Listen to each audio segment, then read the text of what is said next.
இனி வங்கி கணக்கிற்கு 4 நாமினி நியமிக்கலாம். வங்கி சட்ட திருத்த மசோதா மக்களவையில் நிறைவேறியது. வங்கிகளில் உரிமை கோரப்படாமல் இருக்கும் தொகை ரூ.78,000 கோடியாக அதிகரித்துள்ள நிலையில் பல்வேறு காரணங்களால் இப்பணத்தை எடுக்க முடியாமல் வாடிக்கையாளர்கள் சிரமப்படுகின்றனர்.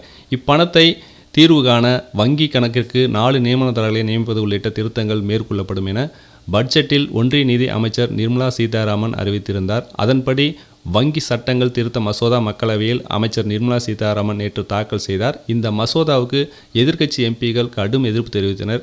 இந்த மசோதாவின் உண்மையான நோக்கம் பொதுத்துறை வங்கிகளில் ஒன்றிய அரசின் பங்கை 51% இருந்து 26% குறைப்பதே என திரிணாமுல் காங்கிரஸ் எம்பி கல்யாண் பானர்ஜி குற்றம் சாட்டினார்.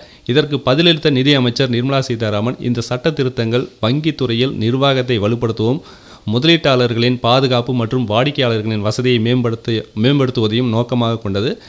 இதைத் தொடர்ந்து குரல் வாக்கெடுப்பு மூலம் இந்த மசோதா நிறைவேற்றப்பட்டது. இந்த சட்ட திருத்தத்தின் மூலம் இனி வங்கி கணக்குக்கு 4 நியமனதாரர்களில் வாடிக்கையாளர்கள் நியமிக்கலாம்.